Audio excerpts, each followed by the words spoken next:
세대가 공부길에 들었었을 때 사회학 수업에서 마주치게 되는 것이 있습니다. 그것은 사회를 안정되고 질서정연한 통합의 눈으로 볼 것인가, 아니면 사회는 분란이 들끓는 갈등의 도가니로 볼 것인가 하는 빗발치는 논쟁을 우리가 피할 수 없었습니다. 그런데 겉으로 드러나는 통합의 문제가 있지만은 자세히 들여다보면은 그 속에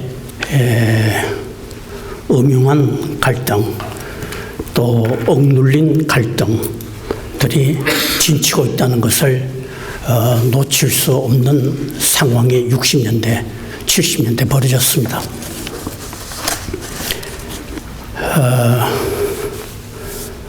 그래서 그 당시에 주도했던 이론은 사회통합론이었지만 이어서 사회통합론이 도전을 받고 사회 갈등론이 사회학 무대 중심으로 들어섰습니다. 하나는 통합을 강조한 나머지 보수라고 불리게 되고, 하나는 갈등과 변화를 강조한다는 뜻에서 진보라는 이름을 갖게 됐습니다. 통합론과 사회 갈등론. 이 사회라는 것이 완전해서 너무도 멀리 떨어져 있기 때문에, 유토피아에 미치지 못하고 있기 때문에, 점점 유토피아에서 멀어지고 있기 때문에 어떤 사회도 신성화시킬 수 없고 어떤 것도 절대화시킬 수가 없습니다. 이런 데 관심을 가진 사회학도라면 통합과 함께 갈등의 문제를 유심히 눈여겨볼 수밖에 없습니다. 이런 갈등을 통해서 사회운동을 벌이고 사회운동을 통해서 역사가 진전해가는 그런 안목으로 사회를 보게 된 것입니다. 저 역시 사회운동에 관심을 갖는 사람으로 이런 문제에 대해서 관심을 갖게 됐습니다. 우리나라에 들어온 기독교도 사회운동이었죠. 사회를 바꾸려고 한 것이었습니다. 이런 논지에 별로 그렇게 설득을 당하지 않는 분들에게는 우리가 익히 아는 종교개혁을 보기로 들 수 있습니다. 종교개혁은 오랜 로마 교회의 통합 논리에 저항했던 갈등의 세력이었습니다. 교회의 권위를 중심으로 사회 안정을 도모하려고 했던 통합의 체제에 대한 도전이 종교개혁이었습니다. 그런데 이 종교개혁은 500년 전에 한 번 일어난 것이 아니고 종교개혁가들이 얘기하는 대로 언제나 개혁한다고, 개혁해야 한다고 얘기를 하고 있습니다. 그 얘기는 뭔가 하니 언제나 갈등이 있을 수밖에 없고 도전해야 된다는 뜻이라고 할 수 있습니다. 이런 사회학의 이론 배경, 또 그런 것을 통해서 사회를 들여다보려고 하는 그런 관점에서 주어진 논의를 여러분들과 잠시 생각하고 또 여러분들의 좋은 질의에 대해서 제 반응을 보여드릴 수 있는 기회가 있기를 바랍니다. 제가 이런 관점에서 우리 역사의 한 현실을 들여다보기도 하고 또 제 개인이 참여했던 한 현실을 생각해 볼 수 있지 않을까 싶습니다. 지난해가 3.1운동 100돌이었기 때문에 여러분들이나 저나 이 운동에 대해서 많은 관심을 기울였으리라고 생각합니다. 저 또한 이 문제를 두고 이런저런 발표도 해보고요. 글도 써봤습니다. 우리가 익숙해하는 대로 민족 대표의 구성, 그리고 운동의 과정, 또 이 운동의 조직의 상황 이런 것을 들여다보면 참 놀라운 사건이었다고 하지 않을 수 없습니다. 우리가 다 알다시피 이 운동은 천도교와 기독교가 두 기둥을 이루었습니다. 두 바퀴였습니다. 두 굴대였습니다. 우리가 알다시피 동학의 후예가 천도교였습니다. 그 당시에 동학이라고 이름 붙인 것이 여러분들 기억을 제가 되살리기 위해서 동학이라고 이름을 붙인 것은 서학에 대한 대립이었습니다. 서학에 대한 도전. 서학에 의해서 조선 질서, 통합의 질서가 흔들리고 있을 때 그게 대응하기 위해서 동학이라는 이름을 걸고 나왔습니다. 앞서 천주교가 우리나라에 들어온 이후입니다. 그런데 이 동학은 유교의 제례나 상례를 지키기는 했지만은 조선사회 신분 제도를 고스란히 받아들일 수 없는 그런 지향성을 갖고 있었습니다. 그러니까 동학은 유교의 통합 질서와 갈등할 수밖에 없었습니다. 기독교 또한 그런 점에서 갈등의 세력이라고 할 수 있습니다. 유교 질서를 액면 그대로 받아들이지 않았던 것이 기독교였습니다. 이런 점에서 유교의 눈으로 보면, 유교의 통합의 눈으로 보면은 동학과 기독교는 성가신 반통합 세력이었습니다. 하지만 동학과 기독교는 연합해서 협력하지 않았습니다. 기독교는 서학의 본체였고 동학은 별것 아닌 신흥 종교로 이해되었습니다. 그렇지만 1919년 101년 전에 이 천도교와 기독교, 동학의 후예인 이 천도교와 기독교가 힘을 합해서 결의 운동을 벌이기 시작했습니다. 동학은 1860년 창도했으니까요. 50년 그저 넘었습니다. 기독교는 본격 선교로 따지면 30년 겨우 늦은 그런 운동단체였습니다. 이 두 종교가 합했습니다. 합할 수 없을 것 같은 이 두 종교가 합했다기보다는 협력하게 됐습니다. 같은 자리에 모이게 됐습니다. 그래서 운동을 일으켰습니다. 거기서 변화된 것이 있다면은 천도교가 동학을 통해서 동학 농민 운동을 일으켰던 폭력이고 무력 지향의 운동에서 벗어나서 비폭력 천도교로 바꿨다는 것, 그것밖에는 교리상에 큰 차이가 없습니다. 기독교는 원래가 비폭력, 평화로운 선교 정책을 써왔습니다. 서로 다르지만은 결의 운동이라는 그 점에서 한자리에서 협력하게 됐습니다. 많은 사람들이 이것을 결의 운동의 모범처럼 예찬하기 위해서 이렇게들 표현합니다. 3.1운동은 종교를 초월한 것이다. 그런데 따져보면 종교를 초월하지 않았습니다. 초월한 것은 하나도 없습니다. 기독교에서 교리를 양보한 것도 없고 약화시킨 것도 없고 포기한 것도 없습니다. 초월하지 않았습니다. 그대로 지키고 그 신앙 그대로 가지고 결의 운동의 수준에서 함께 만났습니다. 궁극의 수준에서 함께 만난 것이 아니고 결의 운동의 수준에서 함께 만났습니다. 제 개인이 참여했던 현실의 문제 또 보기로 들어가 보겠습니다. 저는 한 20년 조금 넘게 녹색연합 회원으로 운동했습니다. 소비, 산업사회, 산업문명 이것이 바람직한 것인가에 대해서 질문하는 녹색연합 회원이 됐습니다. 10년 남짓 상임대표도 해봤습니다. 또 그 이후에는 자매관계인 녹색교육센터 사단법인 이사장 일도 하고 있습니다. 여기 회원들이 다양합니다. 불교도도 있고 무신론자도 있고 뭐 돌과 산에 영이 있다고 생각하는 무랄론자도 있고, 돼지 대가리를 놓고 절하는 전례를 존중해야 된다고 하는 전례 예찬론자들도 있고, 채식주의자도 있고, 육식 절제주의자도 있고, 아주 다양합니다. 공동대표 천주교 신부도 있고, 불교의 승려도 있고, 무신론자도 있고, 무종교자도 있고, 뭐 목사도 있습니다. 서로 다릅니다. 종교 논쟁을 하기 위해서 이 사람들이 모이지 않았습니다. 종교 논쟁을 한다면 밤을 새워도 끝이 나지 않고 치열한 논쟁이 가능할 것입니다. 그러나 그렇지 않습니다.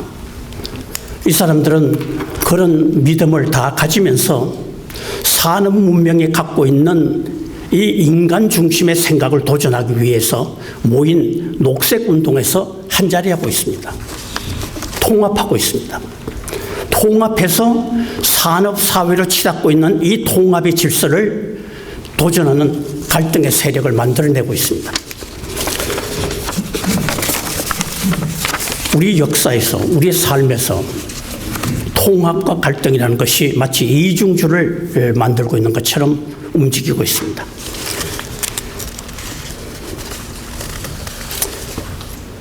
그렇게 해서 우리가 결론을 내리면은 그 결론은 인간들이 만드는 것이기 때문에 완전할 수가 없죠.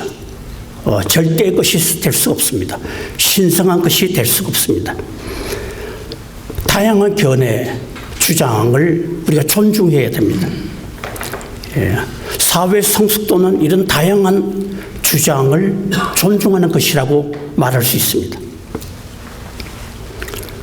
우리가 전부 다 부족한 사람이기 때문에 아무리 진리를 정언하는 사람이라고 하더라도 그 사람의 진리를 독점할 수 없습니다.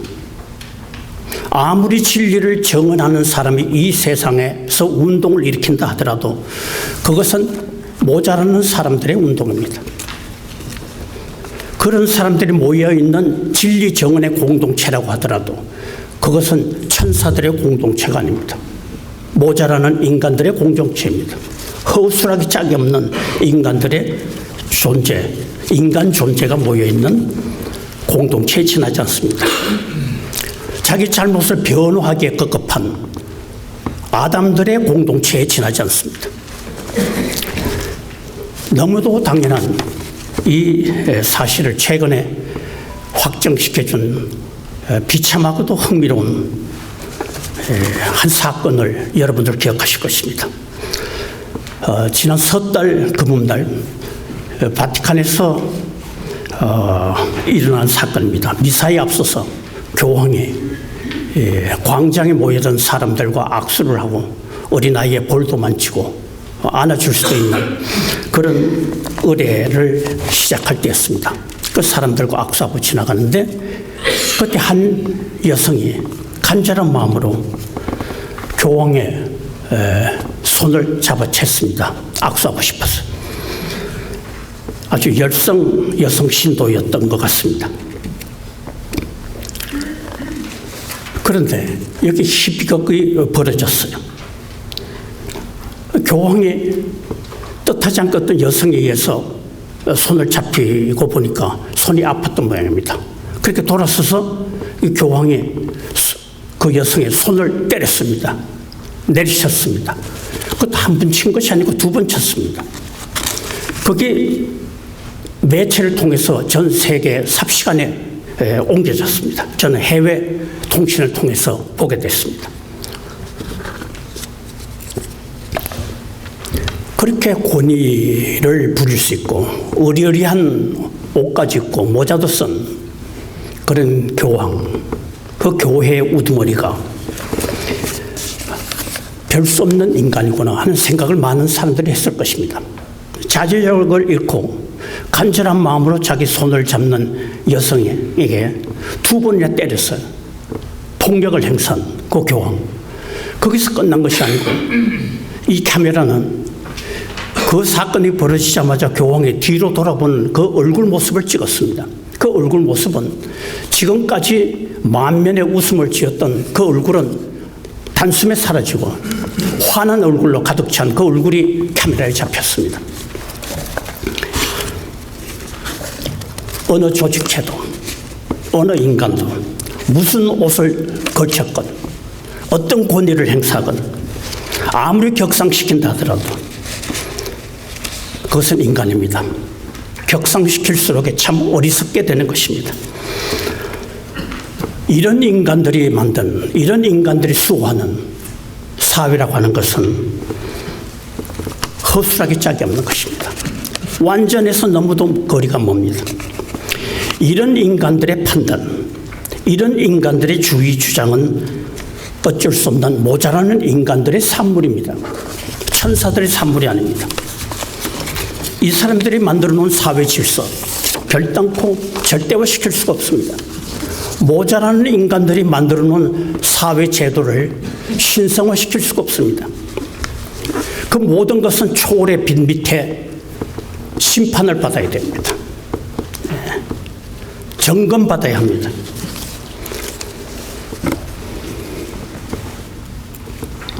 인간이란 이런 초월의 빛에서 벗어날 위인은 한 사람도 없습니다. 교황이든 목사든 정치인이든 도덕군자든 아무도 없습니다. 그렇기 때문에 인간들이 만들어 놓은 제도에 터한 사회 통합, 이것은 영구한 잠정성을 가지고 있을 뿐 영구한 절대성을 확보할 수 없습니다. 내세울 수 없습니다. 그러기에 우리는 겸손해야 할 뿐입니다. 네. 절대자에 대한 완전한 절대의 순종과 인간에 대한 절대의 겸손을 요구할 수밖에 없습니다. 사회란 이런 사람들에 의해서 움직여지고 있습니다. 그 사람들에 의해서 통합이 이루어지고 그 사람들에 의해서 갈등이 벌어지고 있습니다. 그 속에서 우리는 공공의 삶을 살아가야 합니다. 자기 혼자만 챙기는 것이 아니고 공공의 삶을 살아가야 합니다. 네. 자기 핏줄 중심으로 밀양박씨 중심으로 살 수도 없고요. 네. 경상도 전라도 중심으로 살 수도 없고 전라도 라인, 경상도 라인, 이북 라인 그렇게 살 수도 없고요. 학연 무슨 대학 출신 그렇게 살 수도 없습니다. 우리나라의 병폐가 그런 것 아닙니까? 지연, 학연, 혈연. 그리고 기도에서 나왔습니다만 물질 지향에 그것을 여러 가지로 표현할 수 있죠. 산업사회든 만몬주의든 저 같은 경우에는 경제주의 이렇게 얘기하고 있습니다. 좌파든 우파든 전부 다 경제를 내세우고 있다고 그러죠. 네. 전부 다 경제를 내세우고 있습니다. 혈연, 지연, 학연의 경제를 합해놓으니 얼마나 이기성이 강하겠습니까? 이 이기주의자들이 만들어 놓은 사회 제도 질서를 신성화시킬 수 있겠습니까? 그 통합의 논리를 액면 그대로 받아들일 수 있겠습니까? 받아들일 수가 없습니다. 공동의 선을 향해서 갈등할 수밖에 없습니다.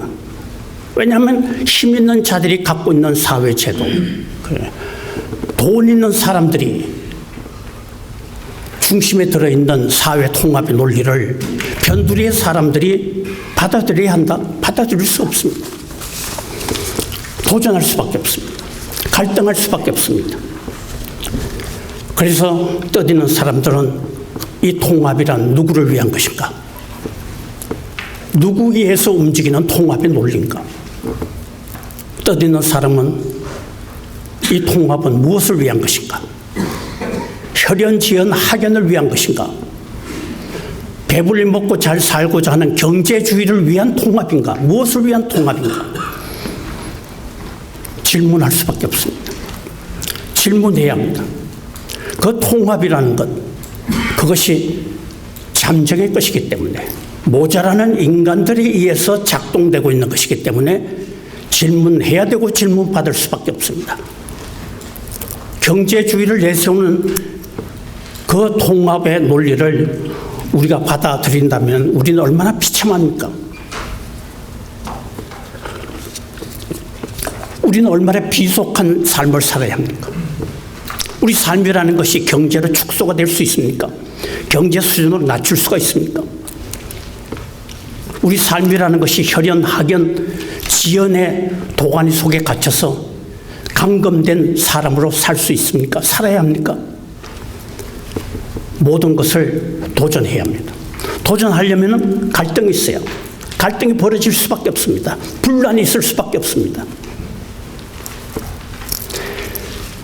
그러기 때문에 사회라고 하는 것은 단순화시킬 수 없는 복잡한 것이니까 이 사회 속에서 살아가는 사람은 통합과 함께 통합은 잠정의 통합이고 그것을 영구히 잠정의 것으로 보고 도전해 갈 수밖에 없는 갈등의 사람으로 살아가는 것. 그게 믿음의 사람일 수 있습니다. 종교개혁의 정신이 그랬듯이 한국 기독교의 역사에서 우리가 보듯이 또 여러분들이 이 세상에 이 험난한 세상에서 살아가면서 느끼듯이 긴장하고 갈등하고 불안할 수밖에 없습니다. 이 모자라는 사람들이 만들어놓은 이 사회 통합의 질서를 어떻게 화평하게 지날 수 있습니까? 불화할 수밖에 없습니다. 문제를 던질 수밖에 없습니다. 제가 마지막 문단만 읽고 끝내겠습니다.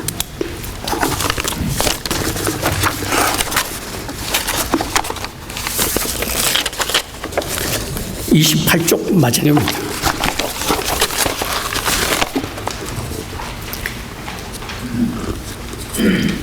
통합은 누구 중심으로 논의되고 그것은 무엇을 지향하고 있으며 갈등은 왜 마주칠 수밖에 없는지 삶의 현실 안에서 진리를 사모하며 치열하게 살고자 하는 자는 집요하게 묻는다.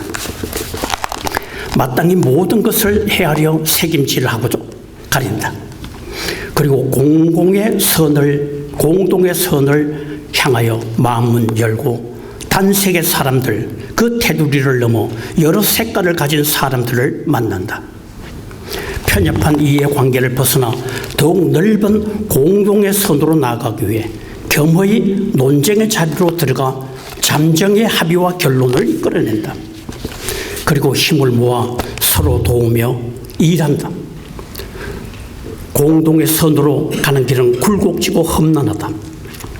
힘없는 자들을 변두리로 밀어내는 힘있는 자 중심으로 움직이는 현존 제도와 불화하여 갈등한다. 한 걸음 더 나아가 자기 삶의 희생도 치른다. 공공의 선에 헌신하는 참된 시민은 이 모든 것을 감내할 수 있는 능력을 지닌다. 이처럼 사회 통합은 갈등의 억제와 탄압을 통하여 소나기에 넣고자 하는 어설픈 방책이 아니라 빗발치는 갈등의 골짜기를 함께 걸어가는 순례자들의 삶을 통하여 그 수준을 높여간다. 고맙습니다.